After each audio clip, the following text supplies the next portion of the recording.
Ajá.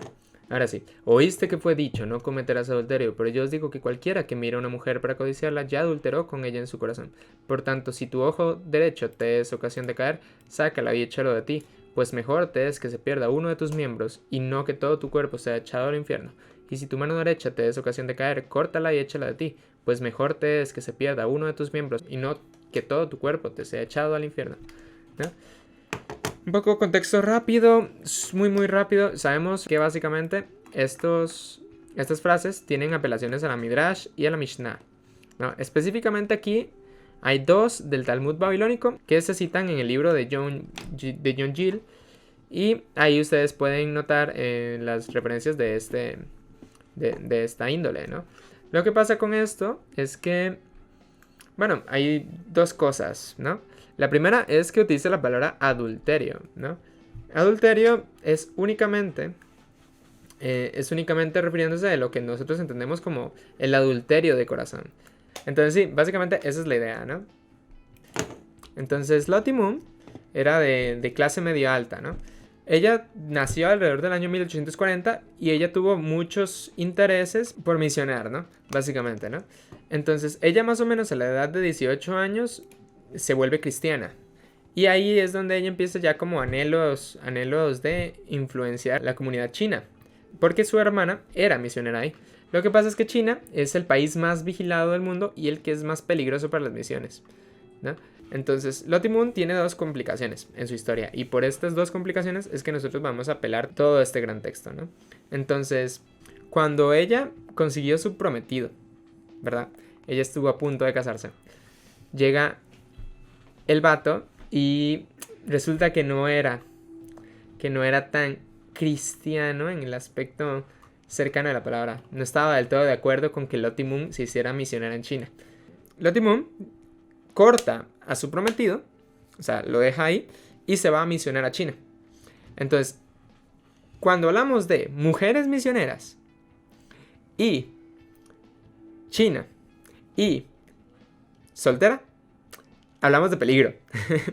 Por suerte, para entonces China no era ese nido, o sea, si bien era peligroso, no era ese nido de anticristianismo que es en la actualidad, ¿no? Entonces Lottie tuvo una vida más o menos decente en China. Lo que pasa es que, bueno, ella era bautista del sur. Los bautistas del sur tienen convicciones que a veces son un poco complicadas, ¿no? La principal y más grande problemática de Lottie Moon y el motivo por la que lo escogimos como personaje para este mandamiento era específicamente de que Lottie Moon era bautista con una convicción muy importante. Los bautistas no pueden discipular a alguien que sea del sexo opuesto siempre y cuando no sea como evidentemente necesario, ¿no? Hay formas de evitar esa pleitesía, ¿no? Por ejemplo, discipular grupos, discipular a tener testigos, todo ese tipo de cosas se permiten, ¿no? Pero el que tú uno a uno discipules a la persona del sexo opuesto es complicado por varios motivos. El principal y más importante es que te ahorra denuncias. Y no solo te ahorra denuncias, sino que también te ahorra golpizas, ¿no? A pesar de que no es el común, yo les cuento una historia rápida. Mi pastor vio como una muchacha violaba este principio y empezó a discipular a un muchacho. Y bien, comenzó súper bien. Pero cuando mi pastor fue y le dijo, oye, ten cuidado porque sabemos que en un grupo de hombre y mujer puede pasar cosas muy fuertes, ¿no? Entonces la muchacha no lo tomó en serio, ¿verdad? Y se burló en la cara de mi pastor. Y es como, bueno, usted ya no tiene mi protección. Yo le estoy apoyando en esto, digamos, pero si usted quiere ir por su cuenta a este tipo de situaciones, yo no puedo hacer nada. Entonces, bueno, eventualmente el tipo le dio una golpiza que estuvo varios días internada, ¿no? Entonces, les digo de que este tema de discipular hombre y mujer tiene que ser con cuidado y ojalá con testigos, ¿no? Entonces, advertencia por si algún día quieren hacerlo, ¿no? Ahora sí, después de este paréntesis, Lottie Moon, por sus principios bautistas, digamos, tenía mucho cuidado a quien discipulaba. Ella específicamente nunca bautizó un chico, ni discipuló varones. En sus grupos, ella tenía 50, 60 mujeres y no tenía ningún hombre. Pero eso no prohibió del todo que los grupos estuvieran como ahí, ¿no? Hay historias de gente que se subía al techo, había gente que se subía a las ventanas, y había gente que se quedaba en las afueras de la puerta para poder escuchar la enseñanza de Loti, porque China no tenía misioneros para entonces. Entonces, a pesar de que había mucha problemática en sentido de metodía, fue capaz de sobrellevar cada una de las problemáticas y eventualmente tuvo un buen grupo. Ella pudo evangelizar a un pastor, que luego ese pastor se hacen censos de más o menos con la gente que pudo haber alcanzado dentro de la comunidad china, y fueron más o menos 10,000, 15,000 personas, ¿no? Entonces sí que hubieron frutos de parte de Loti que no eran de su género, así que tampoco pasa nada. O sea, no sientan que por no discipular a chicos siendo chicas, o chicas siendo chicos, digamos, es como que no van a alcanzar ese público. Eso también es un mito, ¿no? Entonces, ella eventualmente terminó de hacer sus misiones, ¿no? Y ella tuvo que regresar a su país de origen varias veces, ¿no? Específicamente, cuando ella regresaba, ella le decía a su iglesia, a la iglesia del Bautista del Sur, en ese momento: dejen de estar peleando por temas doctrinales y pónganse a ayudar a la gente que está en misiones. Porque literalmente yo tengo que alcanzar una comunidad que es enorme. China, estamos hablando de uno de los países el país más poblado en la actualidad. No sé si allá para donde estaba era el país más poblado del mundo. Tengo que alcanzar mucha gente y no tenemos misioneros. Entonces los bautistas del sur se pusieron manos a la obra y empezaron a recolectar fondos para enviar misioneros. Entonces Loti Moon también en Navidades hacía una canasta de fondos para recolectar dinero para enviar misioneros a China. Y ojalá misioneros formados, que no fueran misioneros únicamente en el sentido de, hey, vamos a darle la palabra de Dios, sino que también tuviesen conocimiento de otros ámbitos para que puedan educar, guiar o cuidar, ya sea fondos hospitalarios y demás cosas, a las personas que están en su cargo, ¿no? Es otra cosa que es muy importante dentro de los misioneros. Los misioneros no solo son personas que van con la palabra de Dios, son personas que van con formaciones académicas para apoyar al país en el que se encuentran, ¿no? Entonces, todo eso hay que pagarlo. Eso no viene de los árboles, ¿no? Entonces, todos los años, ellos hacían recolectas y Loti Moon estableció una tradición que a día de hoy se encuentra en las iglesias bautistas del sur. Agarrar dinero, fondos, para enviar misioneros a países necesitados, ¿no? Y ella estuvo así muchísimos años, ¿verdad?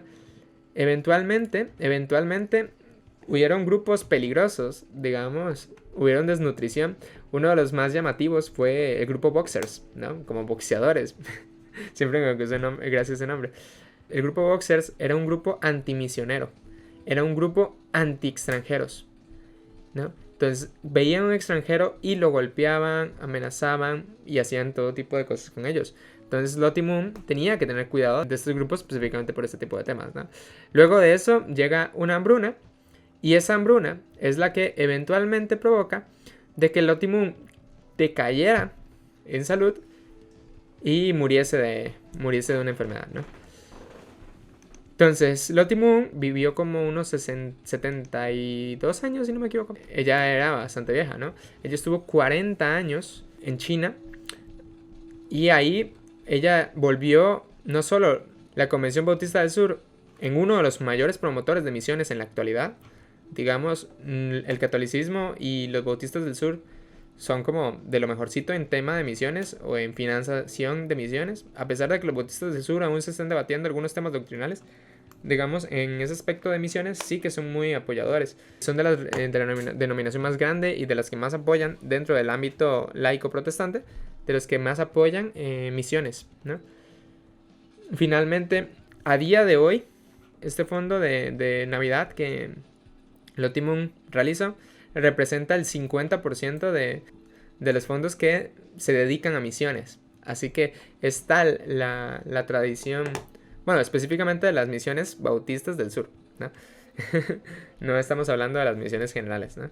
Estos fondos acaban formando misioneros nuevos, educando misioneros nuevos y enviando misioneros nuevos, ¿no?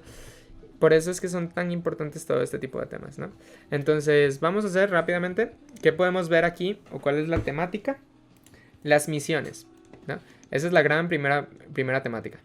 Y la segunda gran temática es específicamente el tema de adulterio en Lotimum, ¿no? Sabemos que los bautistas tienen este problema de... No es un problema, de hecho es algo muy, muy sabio, ¿no? De cuidado con el discipulado y a quién discipula, sobre todo si es de género opuesto.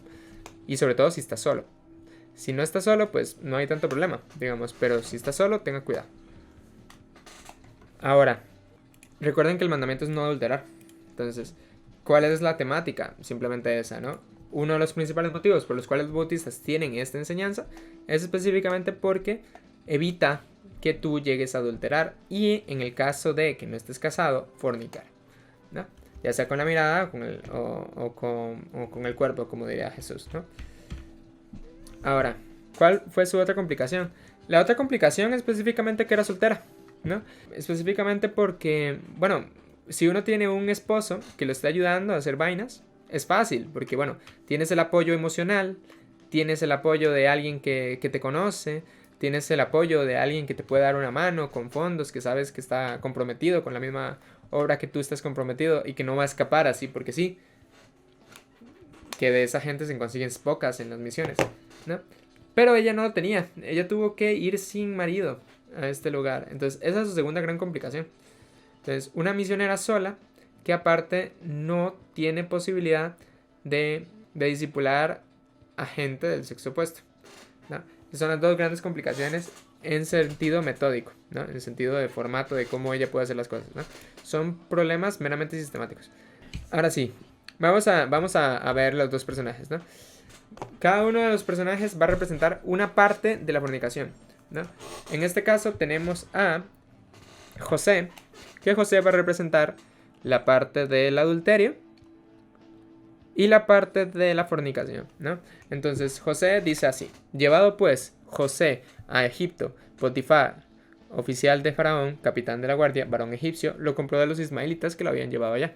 Mas Jehová estaba con José y fue varón próspero, y estaba en la casa de su amo el egipcio. Vio su amo que Jehová estaba con él, y que todo lo que él hacía, Jehová lo hacía prosperar en su mano. Así halló José gracia en sus ojos y le servía. Y él le hizo mayordomo en su casa y entregó en su poder todo lo que tenía. Aconteció que desde cuando le dio el encargo de su casa y de todo lo que tenía, Jehová bendijo la casa del egipcio a causa de José, y la bendición de Jehová estaba sobre todo lo que tenía, así en casa como en el campo. Y dejó todo lo que tenía en mano de José.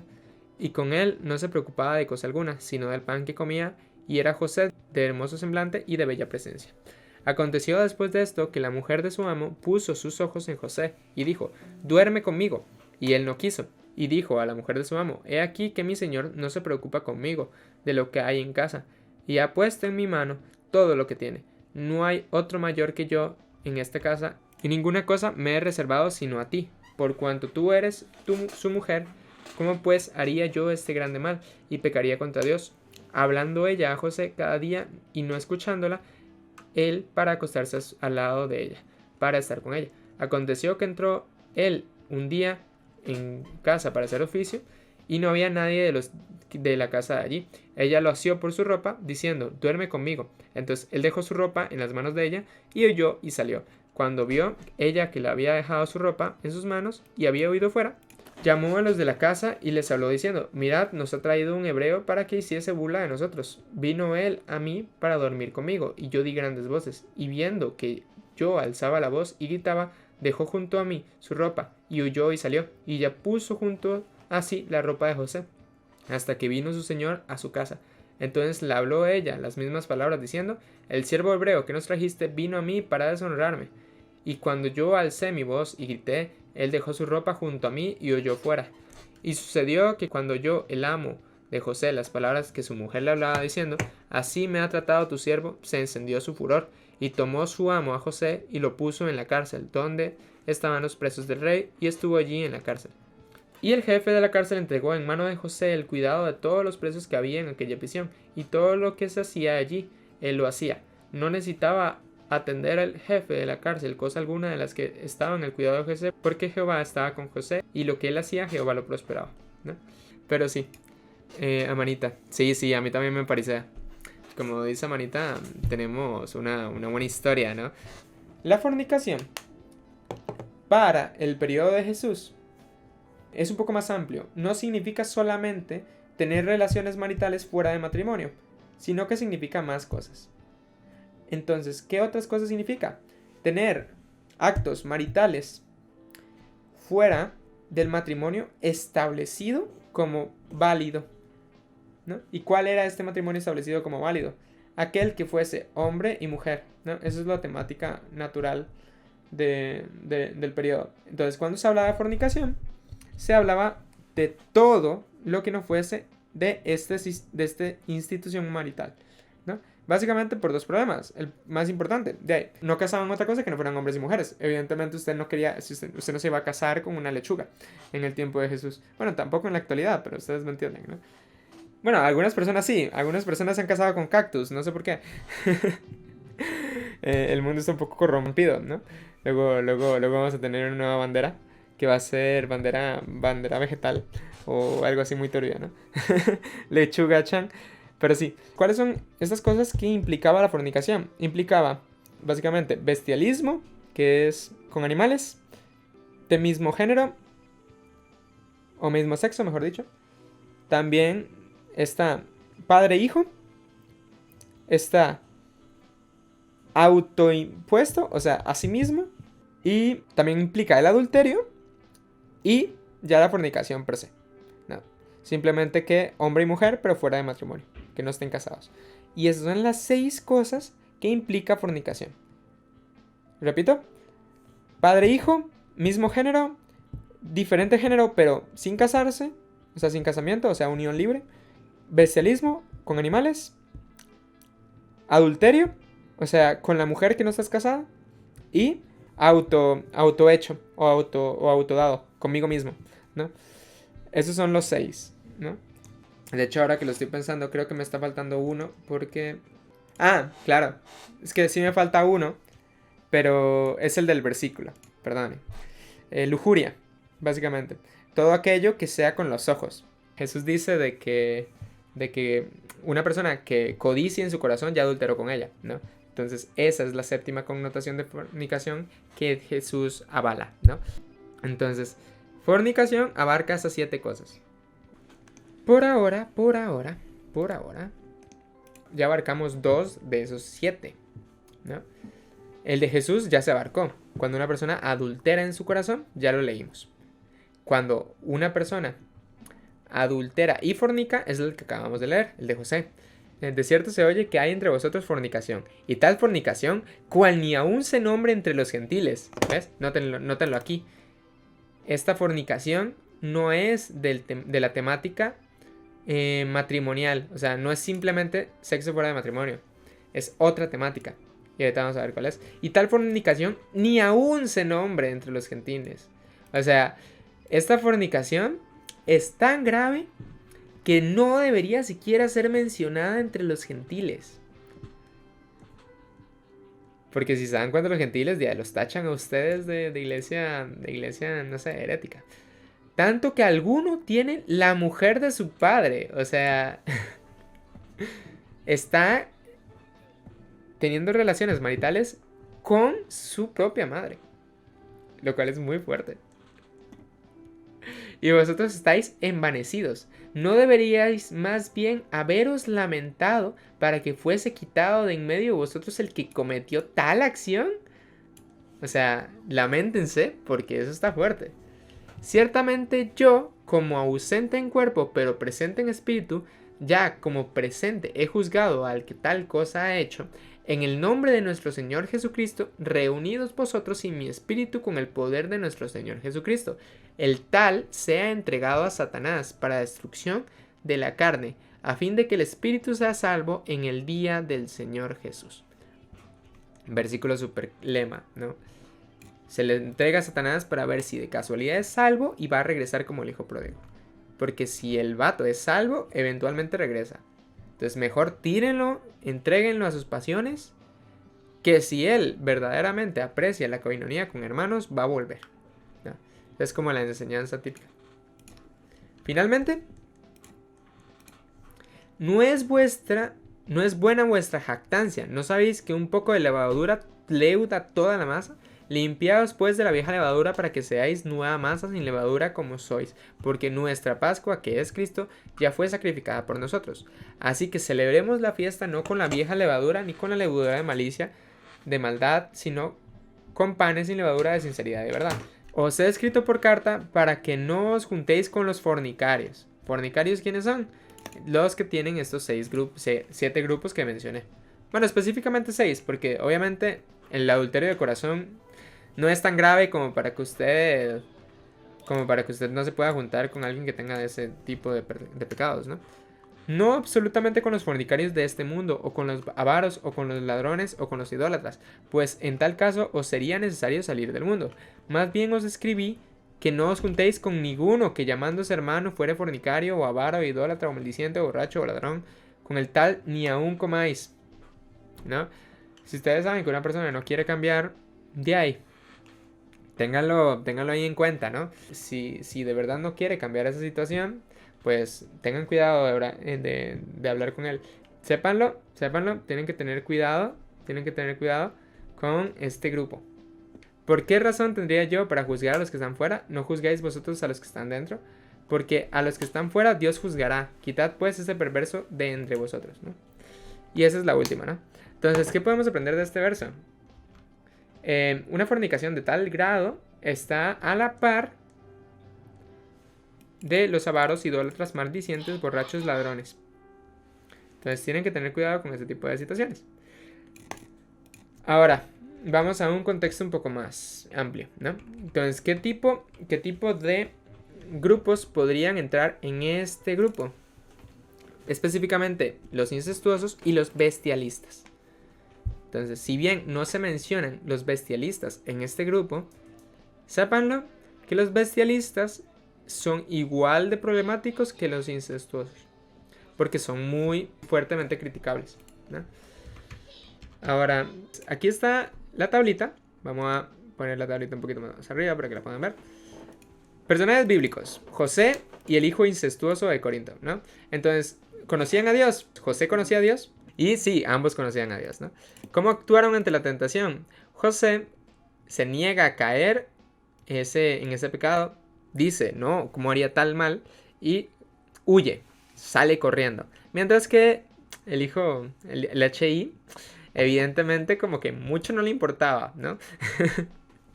Digamos, porque él sí cayó en la fornicación. Entonces, ok.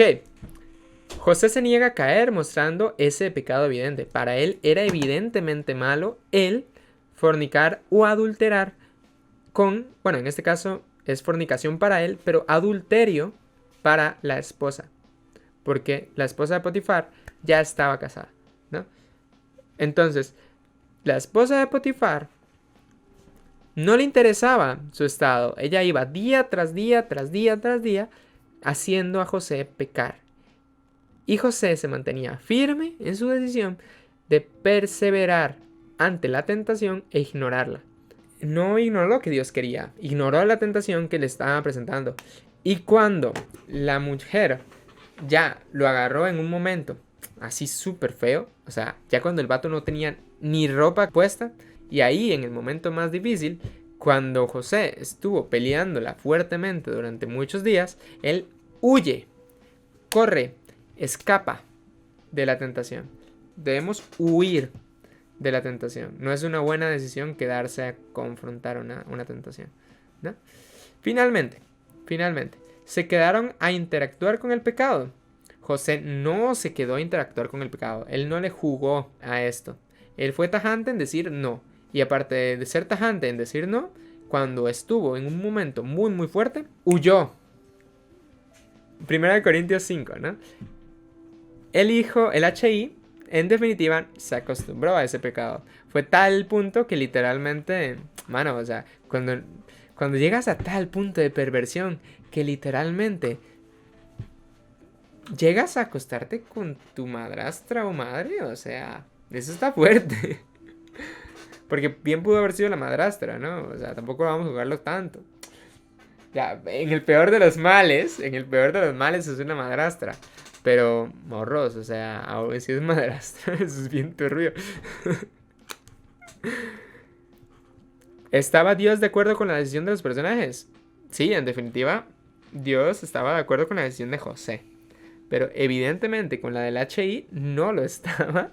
Simplemente porque dice directamente el verso: mejor sea que lo entreguen a Satanás y ojalá sea cristiano, porque tal vez así vuelve y su alma se salva a causa de que lo estén echando en este momento. A lo mejor su alma se salva, pero no lo sabemos. De hecho, es parte de lo que dice Jesús. Jesús dice, bueno, mejor corten un brazo antes de que vaya cuerpo y todo entero, ¿no? Mejor quite toda la levadura a quitar un poquito de levadura y que luego esa poquita de levadura leude todo el pan, ¿no? Finalmente, ¿cuál fue la respuesta de Dios ante la decisión de los personajes? Dios le extiende misericordia, lo saca de la cárcel y le prospera en mucho dinero. Dios extiende misericordia a José y hace que alcance gracia ante el jefe de la cárcel, ¿no? Porque Dios lo prosperaba en todo, dentro de la cárcel. Y bueno, básicamente, 1 Corintios 5, Dios permite que sea entregado a Satanás, el HI, ¿no? ¿Y qué podemos notar? Bueno, básicamente la diferencia esencial es la interacción que tuvieron. Este dejó que su pecado lo consumiese y este escapó de la cárcel. Y finalmente, ¿cuáles son las estadísticas de John Piper? Las estadísticas de John Piper, para que quede en el video, son básicamente 3. Las estadísticas de hombres solteros que están en misiones, las estadísticas de mujeres que están en misiones y la estadística de mujeres casadas que están en misiones. Entonces vamos a analizar las 3 estadísticas y vamos a intentar llegar a una conclusión tentativa. Evidentemente son hipótesis, ¿no? No vamos a poder confirmar tales hipótesis, pero bueno. Cuando nosotros vamos a las estadísticas, hombres representan 1/3. Hombres solteros representan una minucia, ¿no? O sea, son poquísimos hombres que no están así. Pero cuando vamos a las mujeres, son 2/3 de las misiones representan mujeres, de las cuales la mitad de las mujeres están casadas y la otra mitad no lo están, ¿no? Entonces hay 3 cosas que esta tendencia necesita, ¿no? La primera, explicar por qué hay el doble de mujeres que de hombres en misiones. Y explicar el por qué los hombres casados abruman completamente a los hombres no casados. Entonces, una de las hipótesis más planteables es que simplemente tenemos una genética, ¿no? O sea, en temas genéticos tenemos muchas diferencias. La principal y más grande es que, bueno, tiene más problemas para quedarse soltero que una mujer en ocasiones, ¿no? Creo que eso ya es un tema más tendencia, porque nunca me he puesto a ver estadísticas, digamos, en ese aspecto. Pero yo creo que en temas de celibato he visto más mujeres en celibato que hombres en celibato, que no sea como ser sacerdotes, ¿no? O sea, así como voluntariamente, por un tema X, ¿no? En cambio, mujeres en celibato he visto muchas. Por ejemplo, Cuervo es una de las que uno podría decir. Ok, la segunda gran temática. Hay una segunda estadística que a mí me encanta. La estadística de misioneras en el año 1990. En el año 1990 era literalmente la contraria. Era 2/3 de hombres y 1/3 de mujeres misioneras. Ahora, eso se puede explicar por 2 formas. La primera es que para entonces quizás las mujeres no estuviesen muy llamadas por temas machistas. Pero, a priori, eso aplicaría más o menos por el año 1960, no en los 90. En los 90 las tendencias, si bien bajaban la cantidad de mujeres, no terminarían de explicar esta tendencia, ¿no? Entonces, a algunos han planteado 2 hipótesis. La primera hipótesis es básicamente que necesitaban un tiempo más, a pesar de que ya se les permitía a ellas misionar más libremente. Podría ser de que la gente no tenga un interés porque no le ha nacido de su interior. Tal vez ese interés viene con la popularización de personajes como Lottie Moon o Gladys Aylward, personas que siendo mujeres misionaron, ¿no? Que podrían ser llamativas, y eso podría explicar un poco la tendencia un poco mejor. Pero hay otra postura que se ha planteado que también está interesante, y esa es la que quería analizar, ¿no? Específicamente, la tendencia se podría corresponder a la distribución de pornografía. Ya para entonces la gente podía tener revistas. Y el problema es serio, básicamente. Conforme se aumenta la distribución de pornografía, también baja la cantidad de hombres misionando nuevos, ¿no? Entonces, eso explicaría también parte de la tendencia. Ahora, puede ser que no sea únicamente debido a eso, pero esa es una de las segundas hipótesis. Entonces, el tema de la pornografía es serio. Porque la pornografía en sí es castigada directamente en la Biblia por el tema de algunas raíces de palabras. Por ejemplo, porneia afecta directamente o castiga en la distribución de este tipo de material. Cosas tipo orgías, ¿no? Que básicamente eran castigadas en la misma Biblia. Por más que tú no estuvieses ahí haciendo vainas, el hecho de estar ya era castigable, ¿no? Entonces podríamos discutir si ese hecho era castigable per se o era castigable por el simple hecho de ver, ¿no? Y luego está el tercero, que ese me parece el más importante, ¿no? Básicamente el tema de cuando una persona mira, codicia. Entonces el tema de el codiciar con los ojos, como diría Jesús, que te hace adulterar con el corazón, eso castigaría a priori por temas de lujuria la pornografía, ¿no? Entonces, cuando una persona comete este pecado, tiene una tendencia a sentirse indigna de Dios. Y ese día, donde peca, tiene 3 miedos: confesar su pecado, orar y leer la Biblia. Normalmente, y tampoco es solamente cosa de un día, también muchas veces transmite ese problema al día siguiente. Y el día siguiente, por su desánimo, tampoco ora, ni lee, ni confiesa sus pecados, por la indignación. Entonces, una persona que tiene un arraigo total a este tipo de adicciones, se siente indigno no solo de formar parte de una lectura, una oración, un grupo, sino que también se siente indigno de pertenecer a un llamado espiritual, ¿no? Entonces, como se sienten indignos de pertenecer a un llamado espiritual, eso acaba en que tenemos menos misioneros de los que deberíamos tener a causa de pecados de adicción. El tema es que tenemos otro problema más serio, que ahora en la actualidad la tendencia está volviendo a cambiar y se está estandarizando la cantidad de personas que consumen páginas más 18, pero principalmente según algunas estadísticas de la página naranja, es que de hecho las mujeres están consumiendo más este material. Entonces, eso podría ser una nota para tener miedo. Porque si poco a poco estamos llegando a una tendencia donde la gente está en un ciclo de retroalimentación negativa, donde el fin de esa retroalimentación es dejar las misiones y dejar los pastorados o los servicios, los llamados en general bíblicos, podemos llegar a tener un problema muy serio a futuro para la iglesia. ¿Me entienden? Entonces, ¿qué opinión Rick, Jotaru tienen por ahí? No sé si Amanita quiere opinar de algo también respecto a este tema. O Crisaurio, que también lo veo por ahí. Entonces, sí, ¿qué opiniones tienen? ¿Cómo ven a futuro de nuestras iglesias? Y el futuro de las misiones y el futuro de llamado de los pastores sobre este tema, ¿no? ¿Qué les hace sentir este tipo de situaciones? Pues está muy interesante todo lo que dices porque si tiene pues una realidad, el pecado pues obstruye nuestro caminar en Cristo y uno de los principales más en la juventud, porque si te das cuenta ahorita el tema de la sexualidad está muy pues a la vuelta de la esquina, ¿no? O sea, está muy abierto que cualquier cosa, serie, película, caricatura, lo que quieras, ahí está. Entonces, como ya estamos tan abiertos a verlo y hasta cierto punto aceptarlo como algo, pues, normal, que en sí, o sea, la sexualidad es normal, pero obviamente en su debido tiempo, ¿no? O sea, al practicarlo en su debido tiempo, momento y con quién, eso se está perdiendo, pues. Es como que te dicen, hazlo, no pasa nada, es parte de tu crecimiento como persona, como individuo. Pero obviamente Dios no lo hizo para eso, para el disfrute y goce de diestra y siniestra, o sea, lo hizo con un propósito.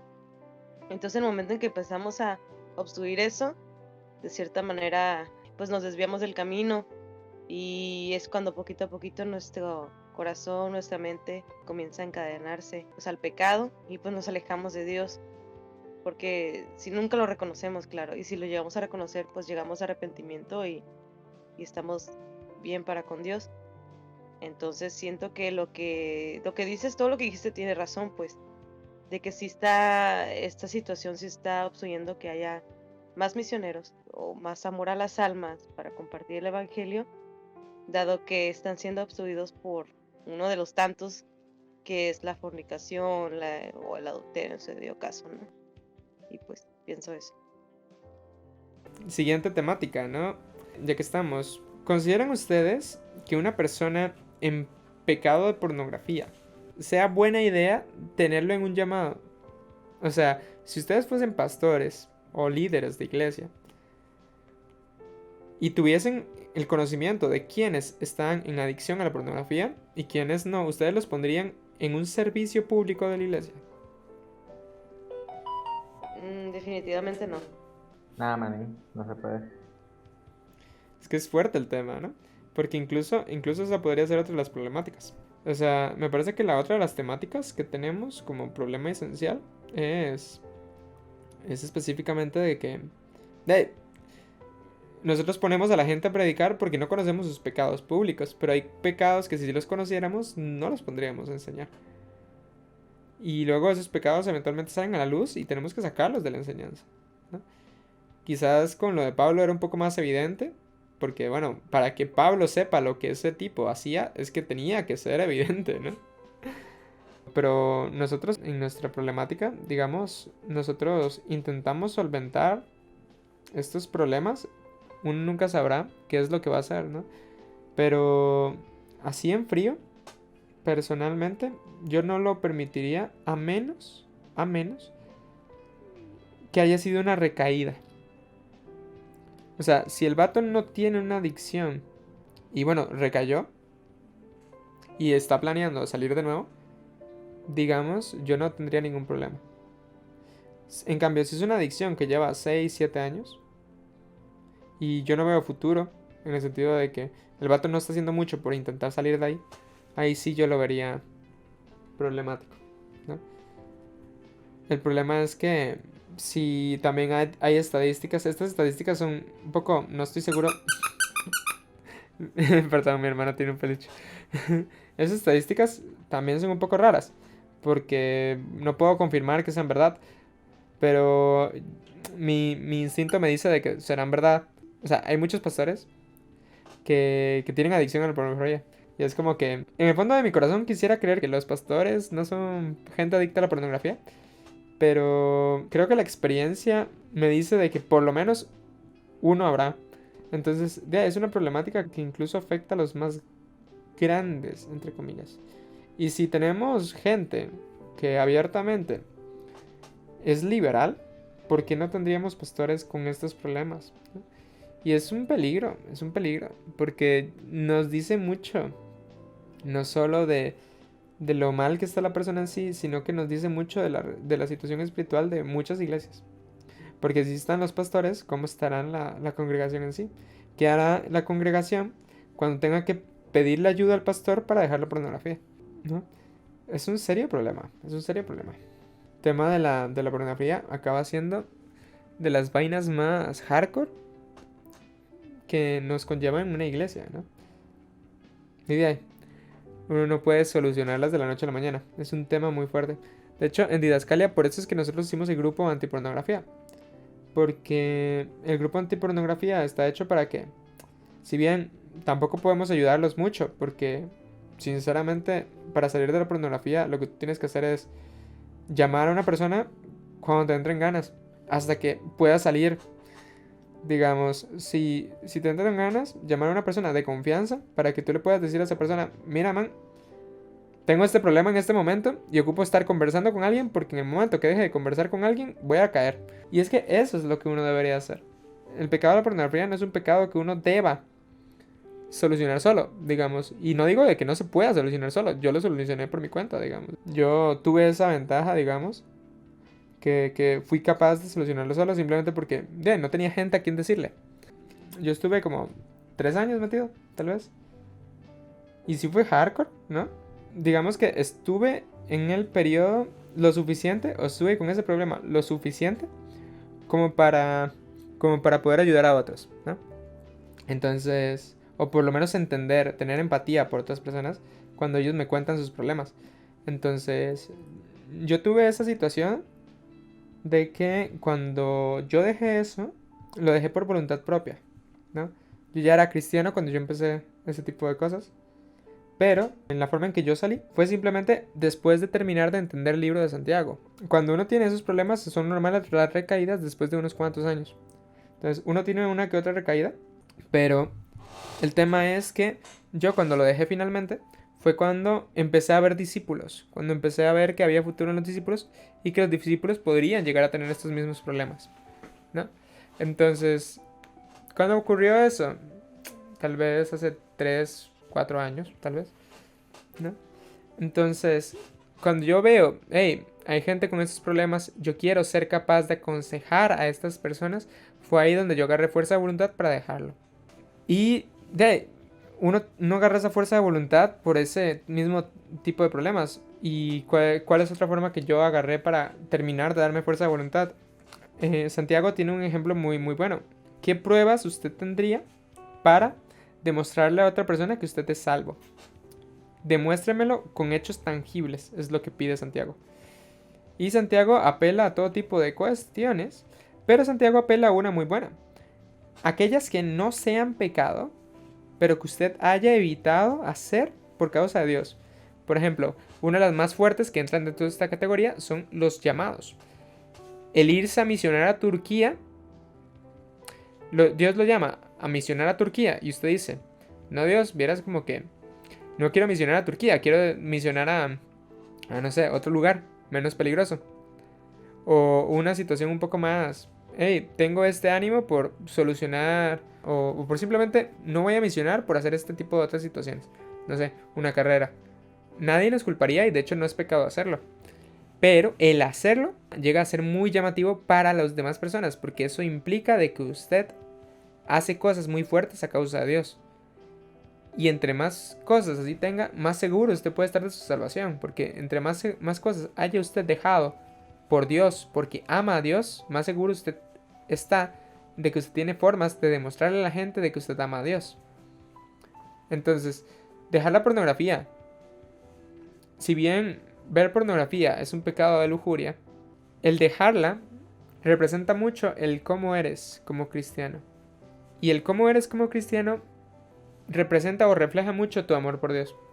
Entonces, uno de los testimonios más grandes que puede dar un cristiano es haber dejado la pornografía.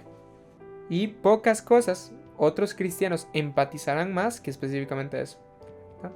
Entonces, si tú tienes el testimonio de haber dejado la pornografía, la gente se va a motivar más contigo y te va a tener más empatía.